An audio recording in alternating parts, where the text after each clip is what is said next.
So, 2017 will be ending in a few hours for some of you. For some of you, it may be ending right now. For some of you, it maybe is already over and you're in 2018. I don't know where you live. However, I would like to say that you should probably, if you're a liberal, such as myself, go easy on conservatives in times of holidays.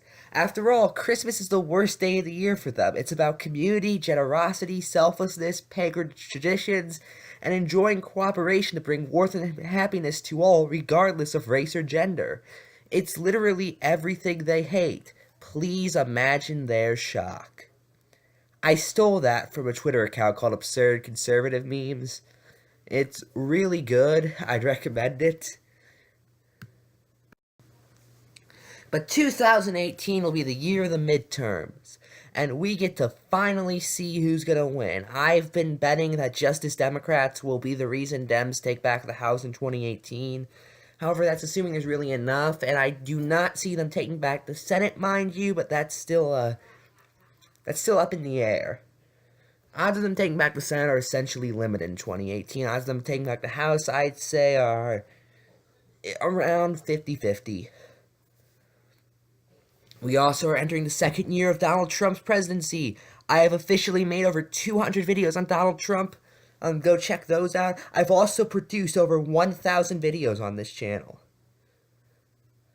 So that's just amazing. And with this laptop, I hope to produce 1,000 more, 2,000 more, 3,000 more. I hope to produce as many videos as I can for you guys, because I love doing this. I love political commentary. As for whether or not I'll continue talking about the commentary community in 2018, I really didn't in 2017. I had some hope for the alt-CC, I just let them take it away from there, and the alt-CC essentially disintegrated. Which makes me a sad Ephrom. If the commentary community actually does something in 2018, maybe I'll consider doing them. I actually do have a video planned for early January called The Rise and Fall of Bop. So look forward to that. This brings us to the last issue of 2017, that being me talking about the brony community. So what's going to happen with that? Well, now we know MLP, or at least Generation 4, is going to have 9 seasons, meaning it's going to last for about 2 more years. So I have limited time left. That is, unless G5 actually turns out to be decent like I predicted, but you know.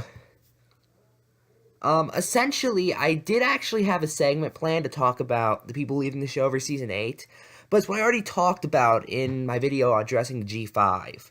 Essentially, if you think that Hasbro wants to give up on the brony fan base, you are delusional. That's the nicest way I can put it.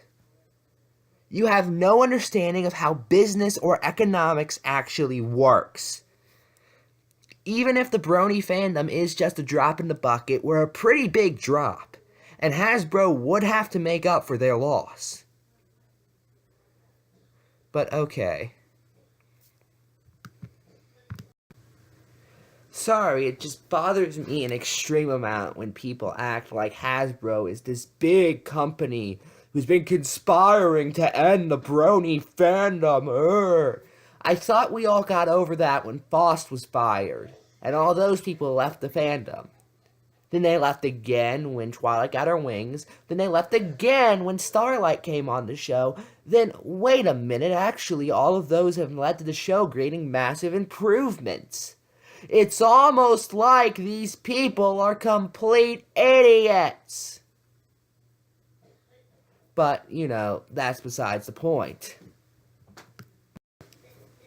On whether or not I'll continue talking about the brony community and doing segments on them in 2018, the answer to that is a huge maybe.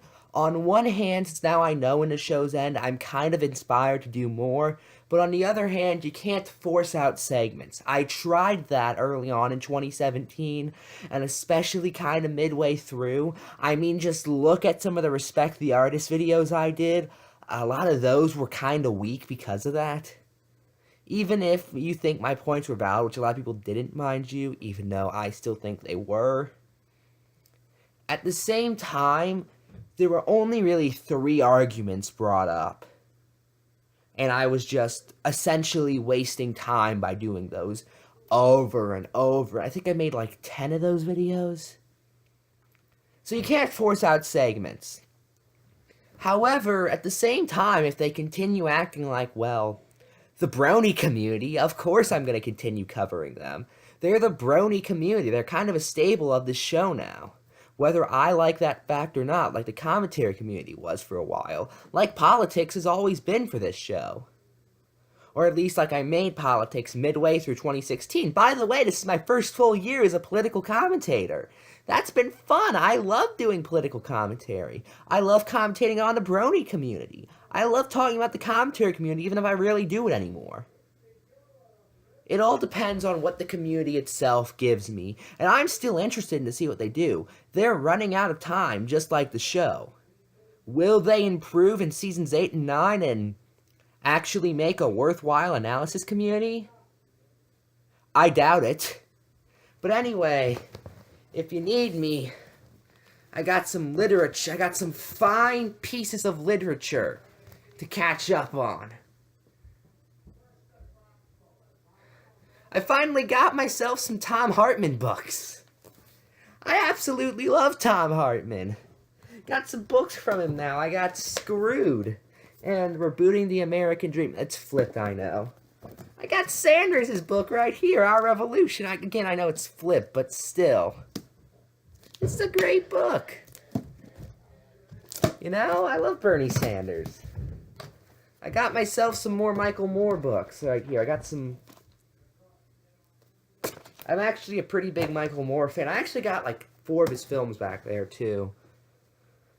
But anyway, I'm Ephrom.